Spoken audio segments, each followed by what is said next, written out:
Okay so हम लोग previous class में क्या पढ़े थे, कोई ऐसा दे देना थोड़ा सा। प्रीवियस क्लास में हम लोग देखे थे क्वांटाइजेशन ऑफ चार्ज देखे थे ना, Q=N देखे थे। अभी यहाँ पे थोड़ा सा समझो, आज जो हम लोग कॉन्सेप्ट लेने वाले हैं तो आपका होगा पोटेंशियल डिफरेंस, क्या होता है नहीं होता है, इसको थोड़ा डीप में समझिए, ठीक है, अच्छे से समझना थोड़ा सा। अच्छा, प्रीवियस क्लास में थोड़ा सा एक चीज रिकॉल कराते हैं। हम लोग देखे थे पहला जो चार्ज का प्रॉपर्टी देखे थे, that is unlike charges attract each other, unlike charges repel. पहले ये देखे थे ना बेटा। दूसरा हम लोग देखे थे एडिटिविटी ऑफ चार्ज, याद है कि ये कैसा क्वांटिटी है, स्केलर क्वांटिटी। स्केलर क्वांटिटी है तो हम लोग इसको क्या करेंगे, सिंपली ऐड। जैसे हम लोग मास को ऐड करते हैं, इन द सेम वे हम लोग चार्ज को ऐड करेंगे। The third one is quantization of charge ना। थर्ड हम लोग क्या पढ़े थे, quantization of charge। और आपको पता होगा कि Q is equal to क्या आता है, प्लस माइनस N। ठीक है, एक और होता है बेटा प्रॉपर्टी, वहां पे लिख लो कंजर्वेशन ऑफ चार्ज। लिख लो conservation of charge. What do you mean by conservation of charge? आप लोग कंजर्वेशन ऑफ एनर्जी पढ़े हो ना? यस। तो कंजर्वेशन ऑफ एनर्जी क्या होता है? Energy can neither be created but it can transfer from one another। याद है ना?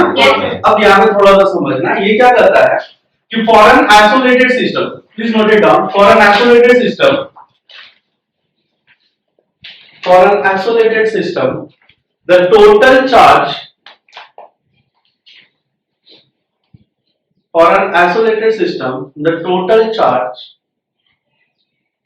of the system remain conserved। The total charge of the system remain conserved। What is the meaning of this कि isolated system होता क्या है? और दूसरा हम लोग ये समझें कि total charge remain conserved मतलब क्या है, ठीक है। अब ये समझो कि let us suppose ये कोई बॉडी है। सबसे पहले तुमको ये बताते हैं आइसोलेटेड सिस्टम क्या है। आइसोलेट होना है ना, आइसोलेट होना मतलब वो एकदम अलग हो जाना। आइसोलेट मतलब क्या होगा, एकदम अलग हो जाना। अब सोचो कि वी आर आइसोलेटेड वर्ल्ड। अब हम ऐसा क्यों कर रहे हैं कि वी आर आइसोलेटेड वर्ल्ड? अच्छा सोचो, अभी अगर आदमपुर में कुछ हो रहा है तो क्या अपन को कोई फर्क पड़ेगा? नहीं पड़ रहा ना। तो हम लोग क्या है, आइसोलेटेड है, दुनियादारी से कोई मतलब नहीं। बाहर कुछ भी हो जाए या भट भी आ जाए, हम नहीं जाने वाले हैं। जाएगा क्या संदेश का नेम ऑफ क्लास छोड़ देंगे, नहीं चले जाएंगे भाई, कोई फायदा नहीं, ये काम देगा। नो सर, ठीक है आप ही चलेंगे।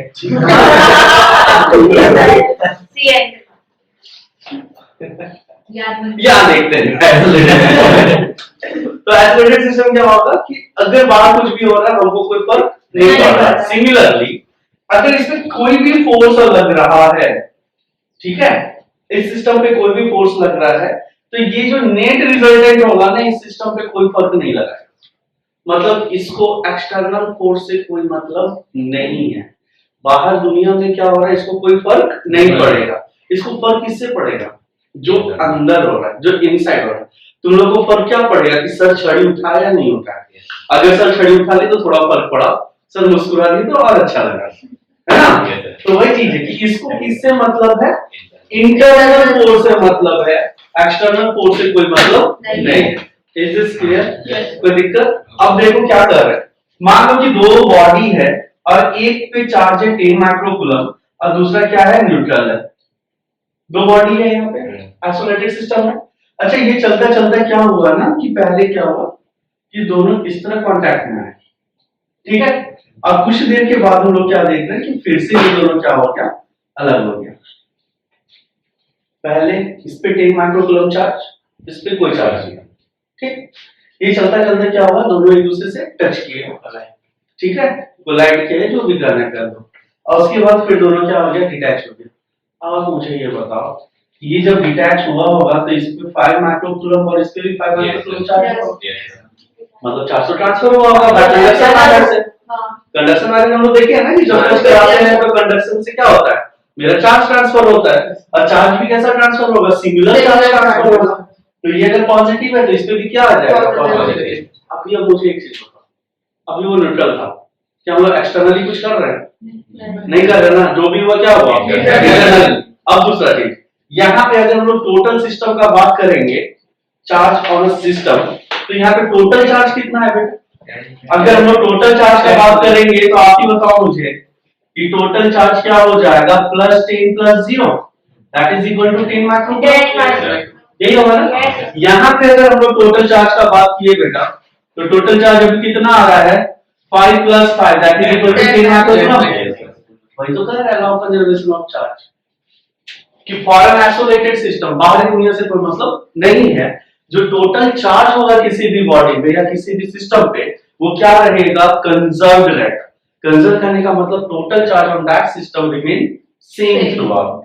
वो ट्रांसफर कर सकता है, जैसे एनर्जी ना तो क्रिएट होता ना तो डिस्ट्रॉय होता, लेकिन वो क्या होता है, ट्रांसफर हो सकता है। सिमिलरली चार्ज ट्रांसफर हो सकता है, लेकिन चार्ज डिस्ट्रॉय नहीं हो सकता। I think I am clear, समझ में आ गया? इसको छाप।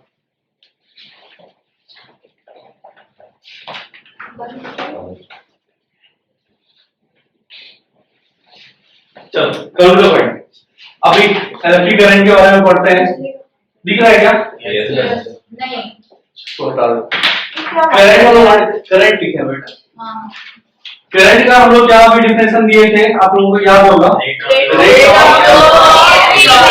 Very good, rate of flow of, book में क्या लिखा रहेगा, rate of flow of charge, है ना?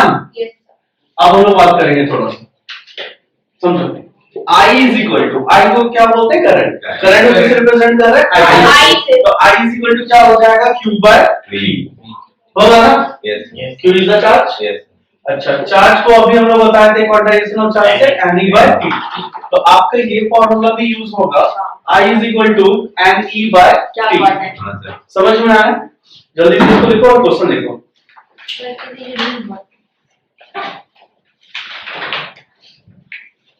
सर वो बहुत फुर्सत से बताया गया। हाँ सर वो करंट का डिफिनेशन वापस से लिखना। रेट ऑफ फ्लो, हाँ लिख लो ना, I is equal to Q/T that is equal to Ne/T।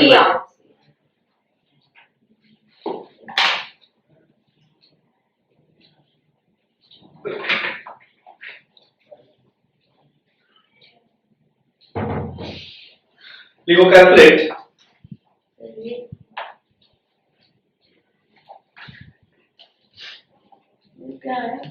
क्या बेटा, Ne/T, I is equal to Q/T, rate of flow of charge। क्योंकि प्लेस है Ne/T, है ना? एक छोटा सा क्वेश्चन देखो जो आपका एनसीईआरटी में दिया हुआ है, calculate the number of electrons, calculate the number of electrons constituting 1 coulomb of charge, calculate the number of electrons constituting 1 coulomb of charge। यहाँ पे एक चीज देखो बेटा, यहाँ पे क्या दिया हुआ है आपको, नंबर ऑफ इलेक्ट्रॉन्स दिया हुआ है ना? नंबर ऑफ इलेक्ट्रॉन्स आपको फाइंड आउट करना है, लिसन वही है, नंबर ऑफ इलेक्ट्रॉन्स आपको क्या करना है, फाइंड आउट करना है। चार्ज दिया हुआ है ना 1 कूलम, चार्ज दिया हुआ 1 कूलम। अब हम लोग ऐसे निकालेंगे तो as you know the formula Q is equal to Ne, Q is equal to Ne होता है ना, ये क्या हो जाएगा 1 इज इक्वल टू एन, तो हमको निकालना ही है। और आप लोगों को बताए थे कि E मतलब क्या होता है, charge on an electron. E मतलब क्या होता है, charge on an electron that is equal to 1.6 into 10 to the power -19 coulomb. ठीक है, अब ये देखो ये कितना हो जाएगा, 1.6 into 10 to the power -19। चलो इसको बनाते हैं, n इज इक्वल टू क्या होगा, 1/1.6 into 10 to the power -19। आप लोग का तो मैथ्स बहुत अच्छा है, तो आप बताइए ये नेगेटिव अगर पावर है तो इसको न्यूमरेटर लेके जाएंगे पॉजिटिव हो जाएगा। अच्छा, इसको लेके 10 और 10 to the power 18 लिख सकते हैं ना? ठीक है, यहाँ पे 1.6 है, इसका डेसिमल हटाओगे तो यहाँ पे एक 0 आ गया। 100/16 हम लोग कर सकते हैं, ये कितना आएगा, 6.25 into 10 to the power 18 electrons. मतलब 1 कूलम ऑफ चार्ज में कितना नंबर ऑफ इलेक्ट्रॉन्स रहेगा, 6.25 into 10 to the power 18 electrons. समझ में आया? किस फॉर्मूला से आएगा, Q is equal to N, जो क्वांटाइजेशन वाला हम लोग निकाले थे। क्लियर? क्या डाउट है? पक्का ना? चलो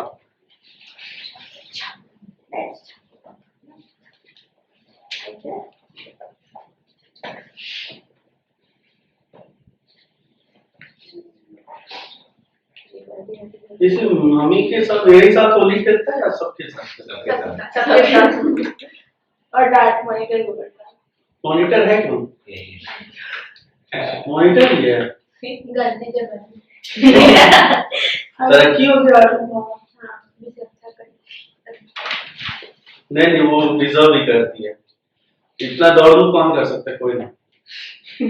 जैसे बार बार दौड़ो कोई नहीं, किसी से नहीं हो सकता। आती है तुमसे हो सकता है। हाँ जल्दी आके माइक सेटअप करो, ये करो वो करो, हाय करो वो करो। इरेज करेगा? हाँ, लो सर। कुछ है इसमें? No sir. नहीं चल साक्षी इरेज कर दी। तो मैं साक्षी तुमको हम पूरा देख देंगे पीडीएफ। जा साक्षी का है वो। साक्षी तुम टेंशन मत लेना बेटा, सही है दूसरे का कॉपी लेकर के तुम्हारा नाम लिख करके दे देंगे। इधर देखो, अब जो कॉन्सेप्ट पढ़ने वाला है इसको अच्छे से समझना। सो पहला कॉन्सेप्ट आ रहा है तुम्हारा, आप लोग वर्ड तो सुने होंगे, इलेक्ट्रिक पोटेंशियल या potential difference and electric field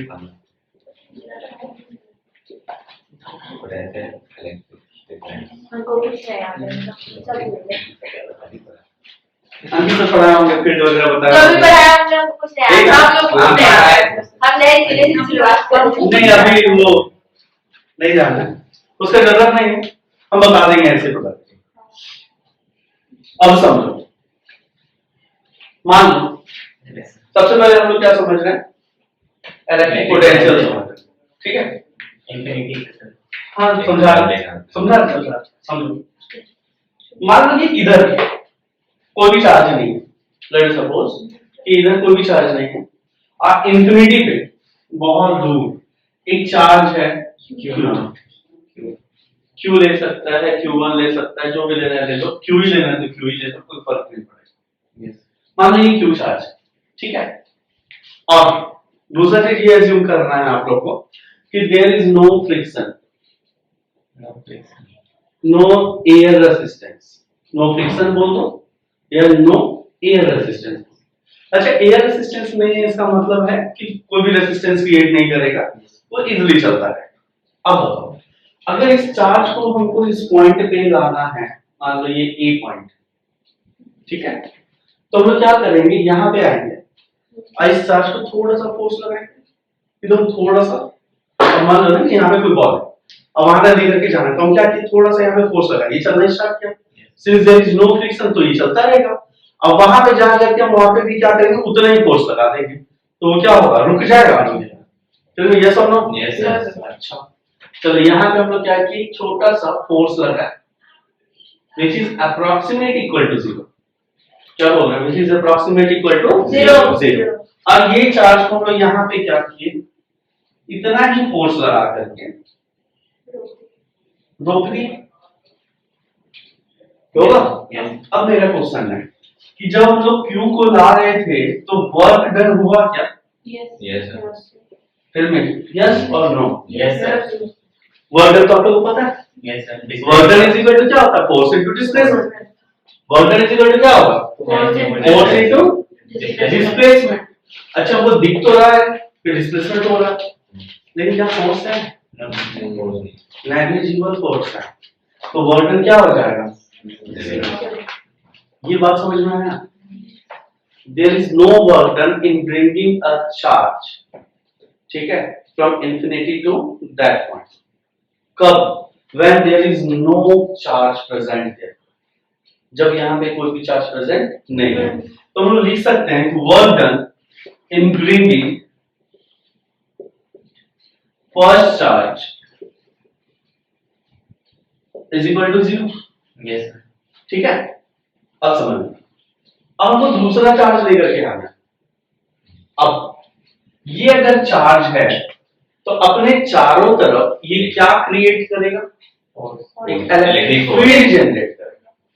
समझना, कोई भी अगर चार्ज रखा हुआ है तो ये अपने चारों तरफ ना क्या जनरेट करता है, इलेक्ट्रिक फील्ड। अब तुम कहोगे कि सर ये इलेक्ट्रिक फील्ड होता है, ऐसे समझो कि एक मैग्नेट है पिन पे रखा हुआ, ठीक है, दूसरा मैग्नेट को लेकर के आ रहा है, तो इसके प्रेजेंस से इस पे कोई इफेक्ट होगा, कंफर्म हो हो गया हो गया। अगर नहीं होगा सर उसके रेंज में आएगा उसके बाद हाँ सही है। हाँ 6.5 ठीक। हम क्या कर रहे हैं कि ये मैग्नेट यहाँ पे रखा हुआ और दूसरा मैग्नेट को हम लोग लेकर के आ रहे हैं, तो इसकी वजह से इस पे इफेक्ट तो हो रहा है सर ना। अगर उसके रेंज में आएगा उसकी अगर रेंज में आया तो क्या करेगा, या तो अटैक करेगा। तो ये जब तक ये अपना फोर्स लगा रहा है, जिस रीजन तक लगा रहा है उसको कहेंगे मैग्नेटिक फील्ड, क्योंकि ये मैग्नेट है। तो उसी तरह चार्ज दूसरे चार्ज पे जब तक फोर्स लगा सकता है उस रेंज को हम लोग क्या कहेंगे, इलेक्ट्रिक फील्ड। समझ में आ Yes, गया? sir. कुछ भी है, electric field is the space और region surrounded by a charge where it can exert a force of attraction or repulsion on other charges. Other charge. किसी दूसरे चार्ज पे ये क्या लगा सकता है, attraction. फोर्स ऑफ अट्रैक्शन या रिपल्शन। तो अब सोचो कि ये अपने चारों तरफ तो फील्ड बनाया हो, Yes. ठीक है। एक चीज और याद रखना कि ये जो होता है ना इनफिनाइट तक जाता है, भले उसका इंटेंसिटी क्या हो जाए, कम हो जाए, बिल्कुल नेग्लिजिबल हो जाए, लेकिन फोर्स तो चलता रहेगा।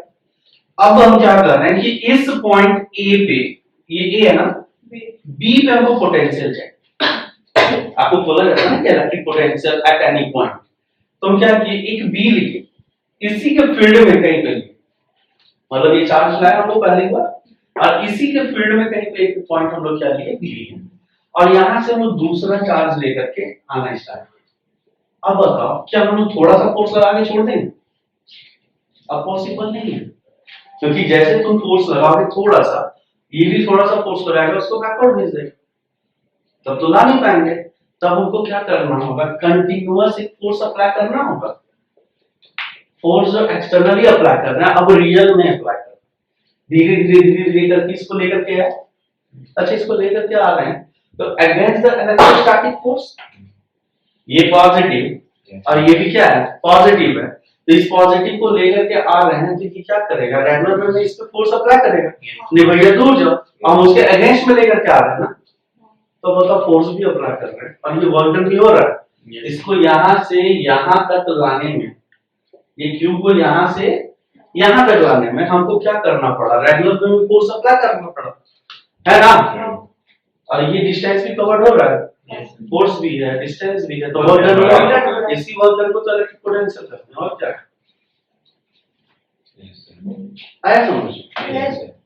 कुछ भी है, work done in bringing a unit positive charge from infinity to a point in the vicinity of other charge, यही बोलते हैं ना। या तो आप ये बोलते हैं in the vicinity of other charge, या हम लोग ये बोल देते हैं in the presence of other external field, ठीक है। किसी और फील्ड के प्रेजेंट में दूसरे चार्ज को लाने में जो वर्क डन होता है, that is called electric potential। समझ में आया? बहुत स्कूल में क्या करते हैं ना, डायरेक्टली लिखा देता है work done in bringing a unit positive charge. कहां से क्या आ रहा है, नहीं आ रहा है, कुछ पता नहीं, लेकिन वर्क डन लगाना है। क्यों लग रहा है, तुम दिखाओगे तो यहाँ पे, तो यहाँ पे तुमको दिखा रहे हैं, फोर्स भी लग रहा है, डिस्प्लेसमेंट भी हो रहा है, तो क्या होगा, वर्क डन हो। Is this clear? Yes sir. वहां पे दो चार्ज प्रेजेंट है, ये प्रेजेंट है, ये कहाँ है नहीं हमको दिख नहीं रहा, ये तो हमको सिर्फ बताए। ये जो है ना बिहाइंड द मिरर है, ठीक है, बिहाइंड द मिरर अंदर क्या है हमको नहीं पता, बस हम लोग को एक पॉइंट पे निकालना है तो उसका पोटेंशियल क्या होगा। तो हम लोग ये समझे कि हाँ भाई ठीक है, कोई चार्ज नहीं था तो ये चार्ज लेकर के आया, तो पहला चार्ज लाने में कोई वर्क डन नहीं हुआ। ये हम समझाए कि पहला चार्ज लाने में कोई वर्क डन नहीं होता है, ठीक है। उसके बाद समझा कि इसका इंपॉर्टेंस क्या है, अगर यहाँ पे कोई चार्ज है तो ये अपना इलेक्ट्रिक फील्ड जनरेट करेगा, तो हमको क्या करना होगा, इसके इलेक्ट्रिक फील्ड के अगेंस्ट में हमको लेकर के आना होगा। तो जब हम लोग अगेंस्ट में लेकर के आ रहे हैं तो मतलब फोर्स लग रहा है। आप कह सकते थे ना कि सर क्यों फोर्स लग रहा है, हम ये नहीं दिखाते, ये भी नहीं बताते, और डायरेक्टली बोलते कि हमको फोर्स लग रहा है। तो तुम लोग अगर क्वेश्चन लगाए हो सकता है सर फोर्स क्यों लग रहा है, तो फोर्स लगने का रीजन यही जो है, बैक स्टेज में जो है यही है ना रीजन, तो इसी कारण मेरा फोर्स लग रहा है, फिर डिस्प्लेसमेंट तो हो ही रहा है, तो वर्क डन क्या होता है, फोर्स इनटू डिस्प्लेसमेंट, यही हो गया electrostatic potential. Is this clear? Yes, sir. समझ में आया? Yes, sir. पक्का? Yes, sir. पहले इसको करो, अब उसको करो, लिखो इलेक्ट्रिक पोटेंशियल के नीचे लिखो, it is the amount of work done, it is the amount of work done in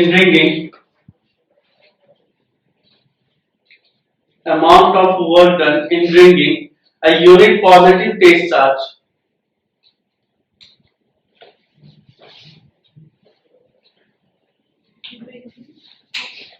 bringing a unit positive test charge at a point,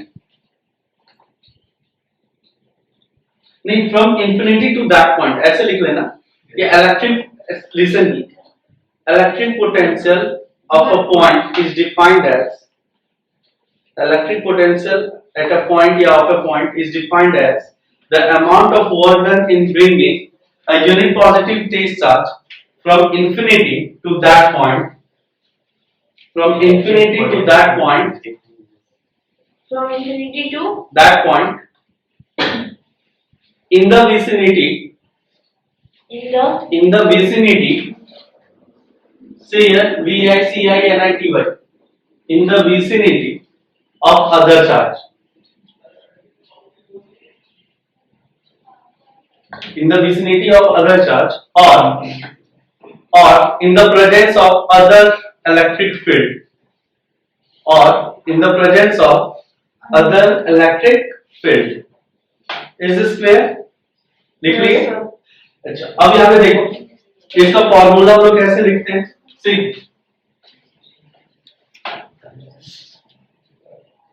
here work done is equal to amount of work done in bringing ना potential is equal to, ठीक है? अच्छा, ये potential का ये जो difference है ये एक्चुअली क्या होता है? पोटेंशियल डिफरेंस ही होता है, क्योंकि पोटेंशियल होता नहीं है, पोटेंशियल डिफरेंस ही होता है। ये कहां से आया हम बताएंगे अभी। V इज इक्वल टू क्या हो जाएगा? W by Q। V is equal to क्या होगा? W by Q। Work done per unit test charge ये होता है ना, तो work done per unit test charge that means W by Q। अच्छा, वर्क डन का अगर हम लोग यूनिट देखेंगे तो जूल पर कूलम, तो ये क्या हो जाएगा? Joule per coulomb. और जूल पर कूलम को हम लोग किससे रिप्रेजेंट करते हैं? वोल्ट। ये क्या हो जाएगा? 1 वोल्ट, मतलब 1 joule per coulomb is equal to 1 V। समझ में आया?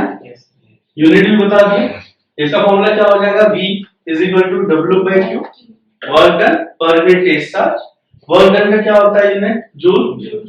चार्ज का क्या होता है? कूलम। तो जूल पर कूलम, इसी को हम लोग क्या लिख देंगे? 1 वोल्ट।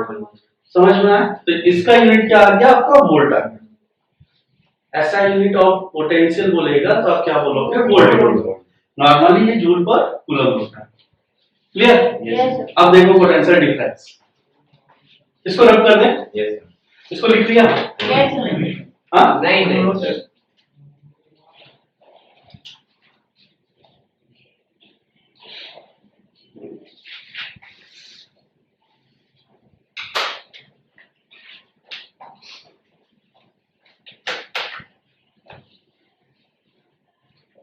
बढ़े आगे देखो पोटेंशियल डिफरेंस।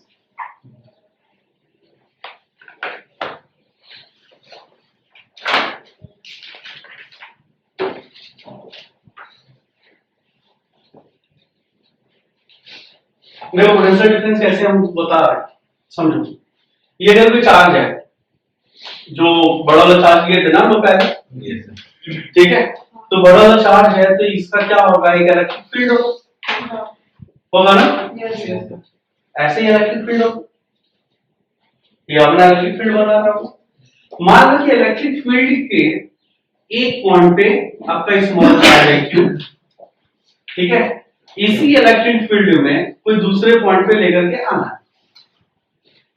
पहले हम लोग क्या कहते थे? इंफिनिटी से एक पॉइंट पे लेकर के आ रहे हैं, अब इंफिनिटी से लेकर के नहीं आ रहे। इलेक्ट्रिक फील्ड में ही 2 पॉइंट है, ठीक है, और इस चार्ज को हम लोग कहां से कहां लेकर के आए? एक पॉइंट से दूसरे पॉइंट। कंफर्म इलेक्ट्रिक फील्ड है तो हमको तो फोर्स लगाना होगा, फोर्स तो कंफर्म लगाना होगा ना। फोर्स भी लग रहा है, डिस्प्लेसमेंट भी हो रहा है, तो मतलब वोल्ट हुआ। समझ में आ रहा है? इलेक्ट्रिक फील्ड किधर लगेगा? इलेक्ट्रिक फील्ड आपका लगेगा इस डायरेक्शन में। पॉजिटिव का क्या होता है, रेडियली आउटवर्ड, ये चीज याद रखना। पॉजिटिव का किधर होता है, रेडियली आउटवर्ड, मतलब बाहर की तरफ। इलेक्ट्रिक फील्ड चारों तरफ किधर निकलेगा, बाहर की तरफ। तो ये बाहर की तरफ इलेक्ट्रिक फील्ड लग रहा है, तो ये इसको क्या करेगा, चल मेरे साथ चल बाहर। आप क्या लगा रहे हो, एक्सटर्नल फोर्स लगा रहे हो, इसको लेकर के आ रहे हो, तो क्या करेंगे, एक्स्ट्रा फोर्स को लगाना पड़ रहा है, डिस्प्लेसमेंट हो रहा है, दैट इज वर्क डन। तो अब समझो, amount of work done in bringing a unit positive test charge, ठीक है, या यूनिट पॉजिटिव चार्ज भी बोल सकते हो, from one point to another point. वहां पे मेरी बात यहाँ पे क्या बोलेंगे, from one point to another point in the presence of other electric field या in the presence of other charge. Clear है, मतलब उसके फील्ड में एक पॉइंट से दूसरे पॉइंट तक ले जाने में जो वर्क डन होगा, उसी को हम लोग क्या बोल रहे हैं, पोटेंशियल डिफरेंस बोल रहे हैं। क्या बोल रहे हैं, आप समझो थोड़ा सा। सर दोनों में डिफरेंस क्या है, वो उसको इंफिनिटी से लेकर के आ रहा है, और इसको क्या है, इलेक्ट्रिक फील्ड के एक पॉइंट से दूसरे पॉइंट में लेकर के जा रहा है, यही डिफरेंस और कुछ भी नहीं। अब यहाँ पे थोड़ा सा देखो, इसको हम लोग कैसे लिखते हैं, पोटेंशियल डिफरेंस को VB माइनस VA। क्यों लिख रहे हैं VB minus VA, final minus initial, always हम लोग करते हैं ना। तो फाइनल पॉइंट कौन सा है, B, तो potential at B minus potential at A is equal to work done by test charge. समझ में आया, क्लियर है? Yes, sir. अब समझना, ये इंफिनिटी वाला भी थोड़ा सा हम समझा रहे हैं। ये इंफिनिटी था, इंफिनिटी से हम लोग एक पॉइंट ए पे लेकर के आए थे, क्यू को लेकर के आए थे ना। ये भी बेसिकली क्या होता है, पोटेंशियल डिफरेंस ही होता है। पोटेंशियल नाम का कोई चीज है नहीं, ये होता क्या है, पोटेंशियल डिफरेंस ही होता है। अब देखो ये क्या होगा, एक एजम्पशन हम लोग लेके चलते हैं कि potential at infinity is equal to 0। एक एजम्पशन है, जब भी फिजिक्स पढ़ते हैं ना तो डेरिवेशन में कुछ ना कुछ एजम्पशन होता है। तो पहला एजम्पशन यहाँ पे क्या लिया गया, पोटेंशियल एट इंफिनिटी क्या हो जाएगा, 0। अब देखो यहाँ पे हम लोग क्या लिखेंगे, VA minus V infinity is equal to W by Q लिखेंगे ना। यही तो था कि कहां से कहां लेकर के आ रहा है, इंफिनिटी से उस पॉइंट पे लेकर के आ रहा है।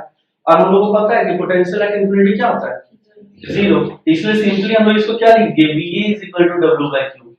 नहीं लग रहा कि ये भी क्या पोटेंशियल डिफरेंस ही है, पोटेंशियल नाम कुछ नहीं है, वो भी पोटेंशियल डिफरेंस ही है। ये भी तो इलेक्ट्रिक फील्ड में ही था ना, इंफिनिटी वाला भी। हम बताए थे कि इलेक्ट्रिक फील्ड कहां तक होता है, इंफिनिटी तक होता है, भले उसका इंटेंसिटी बहुत ज्यादा कम होता है ना, वही चीज है यहाँ पे। ये भी तो इलेक्ट्रिक फील्ड में था, तो उसी इलेक्ट्रिक फील्ड में एक पॉइंट से दूसरे पॉइंट लेकर के आ रहा है, वो मेजरेबल नहीं था, यहाँ पे ये मेजरेबल है, और तो कुछ है ही नहीं। समझ में आया, पक्का? तो इसका लिख लिए क्या, लिखो पोटेंशियल डिफरेंस का लिखो, it is the amount of work done in bringing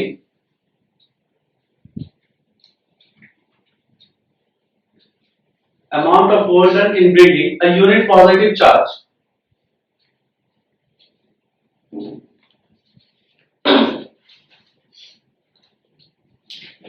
from one point to another, in the presence of other charge,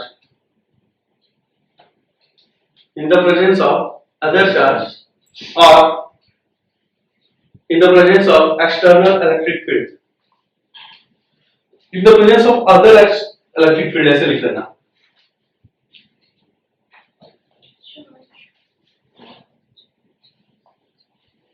ठीक है, समझ में आ गया? तो ये डायग्राम आप बना सकते हो, ये वाला, ये आपको रिकॉल कर रहा है, ठीक है। ये डायग्राम बना दो और ये फॉर्मूला, इसका भी सुनो यहाँ पे, इसका भी यूनिट वही होगा। अच्छा, ये पोटेंशियल मतलब वोल्ट ही होगा, तो वोल्ट इज इक्वल टू क्या हो जाएगा, जूल पर कूलम। मतलब इसका पोटेंशियल हो या पोटेंशियल डिफरेंस हो, आपका यूनिट क्या रहेगा, वोल्ट ही रहेगा। ठीक है, जल्दी से लिखो, 2 मिनट में। आरती आपको डिफाइन करने के लिए बोलेगा कि डिफाइन 1 वोल्ट। यस समझो, पोटेंशियल जो हम लोग देखे थे, V is equal to W by Q ना। या हम लोग बोल सकते हैं VB minus VA is equal to W by Q। ये हो गया पोटेंशियल डिफरेंस का, ये होगा पोटेंशियल क्या, बात एक ही है, क्योंकि ये भी क्या होता है V माइनस V इंफिनिटी होता है। अब आपको कहेगा डिफाइन 1 वोल्ट, क्या हो जाएगा, it is the amount of work in bringing 1 coulomb of charge, ठीक है, from one point to another. और कुछ है, समझो एक पॉइंट से दूसरे पॉइंट पे 1 कूलम ऑफ चार्ज को लेकर के आ रहा हूं, कितना चार्ज लेकर के आ रहा हूं, आप कितना वर्क डन कर रहा हूं, 1 जूल, हो गया। अब अगर सर आपके दिमाग में ये कैसे आया, बहुत इजी है, VB minus VA is equal to W by Q, कर रहा है वोल्ट, 1 वोल्ट डिफाइन कर रहा है, मतलब 1V, ये अगर 1 है तो यहाँ पे भी 1 ही होगा और यहाँ पे भी 1 ही होगा, डिफाइन तो हो गया। 1 कूलम ऑफ चार्ज को लेकर के आना है, अमाउंट ऑफ वोल्ट कितना होगा, 1 एक पॉइंट से दूसरे पॉइंट तक लेकर के आना है, वही तो हो गया 1 वोल्ट, नहीं अमाउंट कितना होगा, 1 joule of work is done, ऐसे लिखेंगे 1 joule of work is done in bringing 1 coulomb of charge from one point to another point is called 1 volt. समझ में आ गया, कोई दिक्कत है, पक्का ना, तो ये क्वेश्चन आपके लिए रहा कि 1 वोल्ट ये आप करके आओ, ये ऑलरेडी हम बता ही दिए, तो इतना तो लिख ही सकते हो। क्वेश्चन लिखो, how much work is done, define 1 volt है क्वेश्चन, हाँ डिफाइन 1 वोल्ट, वो आप लोग करके आओगे कॉपी में, लिखो how much work is done, how much work is done in moving a charge of 2 coulombs, how much work is done in moving a charge of 2 coulombs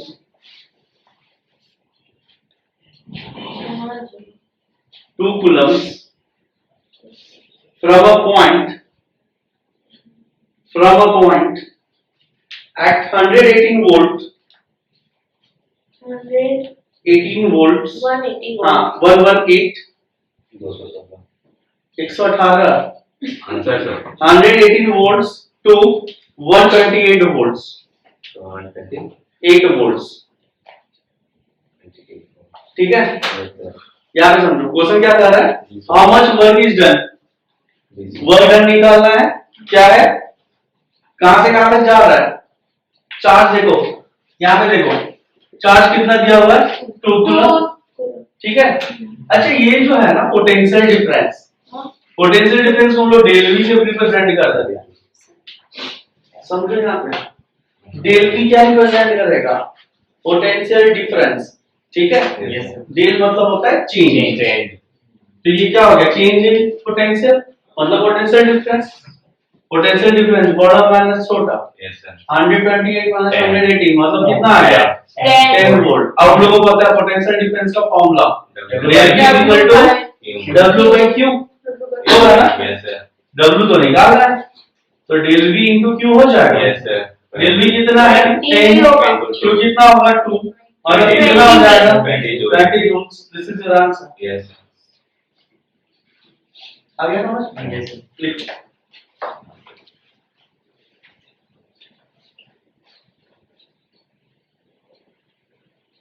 कुछ बोलना चाह रहे थे, बोल रहा था लेक्चर बनाते समझा, कैसे आपके बनाने से पहले बन जाते हैं ये बात तो हमको भी अच्छा लगता है, सच्ची मेरा दिल भी गार्डन गार्डन हो जाता है, हरियाली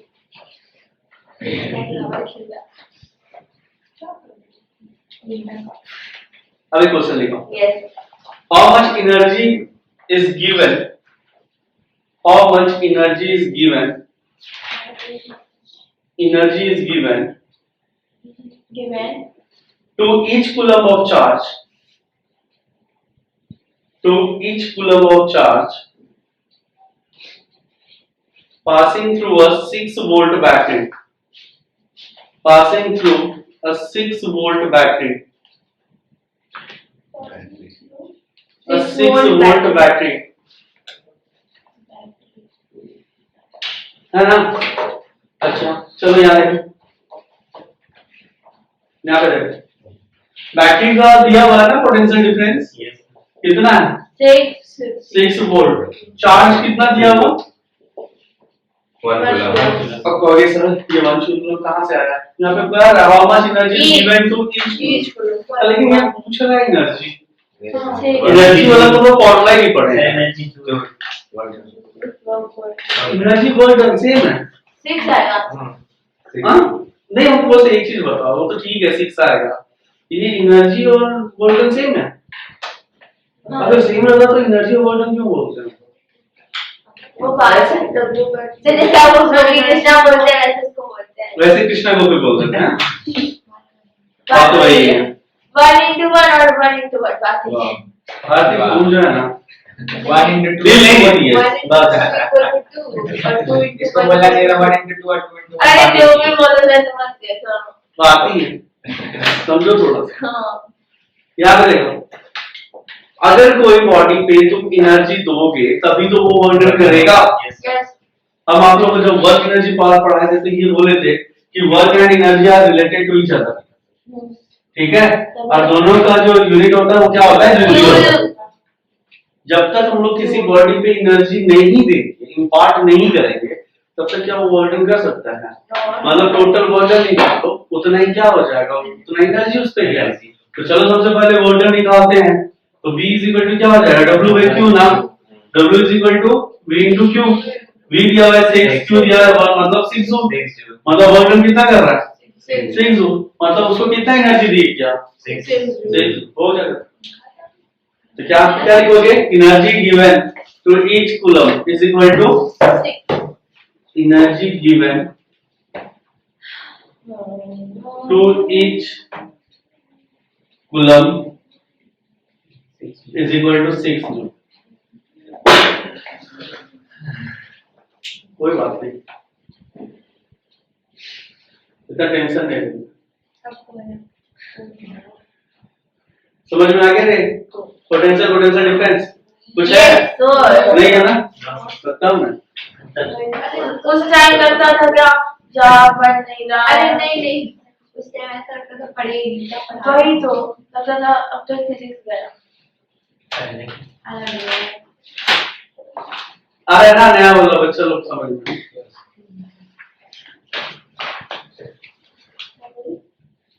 अब यहाँ पे देखो हो गया सर एक और निकल। अब आप लोग के लिए आप लोग बना क्या अभी वर्ड मतलब पोटेंशियल देख लेना। इसमें 2 एग्जांपल्स आप बता दिए। ऐसा सबके पास है क्या? हाँ तो इसमें 2-3 न्यूमेरिकल दिया हुआ बेटा, अगर बना लोगे तो अच्छा रहेगा। अब बना ही लेना, ठीक है? कल जो आप लोग कल परसों जो कॉपी आप लोग सबमिट करोगे फ्राइडे को, तो उसमें न्यूमेरिकल दिखा देना हमको। ओके 3-4 कम से कम पोटेंशियल वाला, यस ठीक है?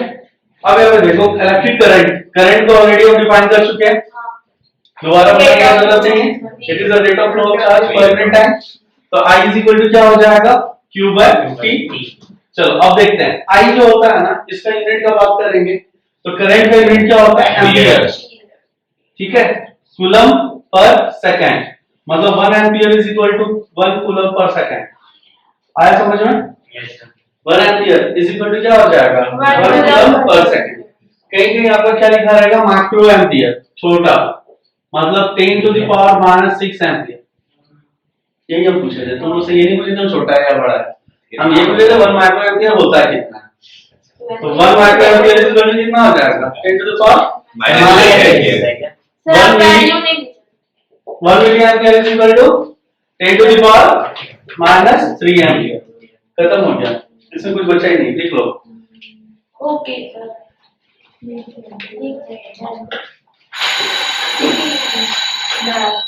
नहीं सर आप ये क्लास लेते हैं। यस जल्दी नहीं बीत रहा है। वही ना हाँ हम लोग का पूरा जल्दी का आ रहा है। हाँ अच्छे टीचर के साथ ऐसा होता है, जल्दी में होता है। तो सच में हमको लग रहा है कि जल्दी होगा। हम लोग का पूरा टाइम बहुत जल्दी आ रहा है। ले देना। हाँ सर जैसे स्कूल में लेते हैं। स्कूल में बता लेते हैं सब्सिट्यूशन। स्कूल में जैसे लिया जाता है। सब्सिट्यूशन टीचर एब्सेंट हो तब ना हाँ सर नहीं काम हो गया। तो बोल अरे यार मेरा कॉपी खराब कर दी। ठीक है, एक चीज देख लो यहाँ पे, करंट को मेजर करने के लिए सर एमीटर जो इंस्ट्रूमेंट यूज होगा उसको हम लोग बोलते हैं एमीटर। एमीटर देखे हाँ। बट लाइट चला जैसे इसका यूनिट एम्पियर ना, यस एम्पियर से याद रखना एमीटर। एमीटर क्या होता है? It is an electric device, it is an electrical instrument which is used to measure current which is used to measure current, ठीक है। और एक होता है बेटा गैल्वेनोमीटर, मेजर टेंशन नहीं डिटेक्ट करते हैं। ये भी करंट के लिए होता है, लेकिन इसका क्या होता है? which is used to detect the presence of current, ठीक है।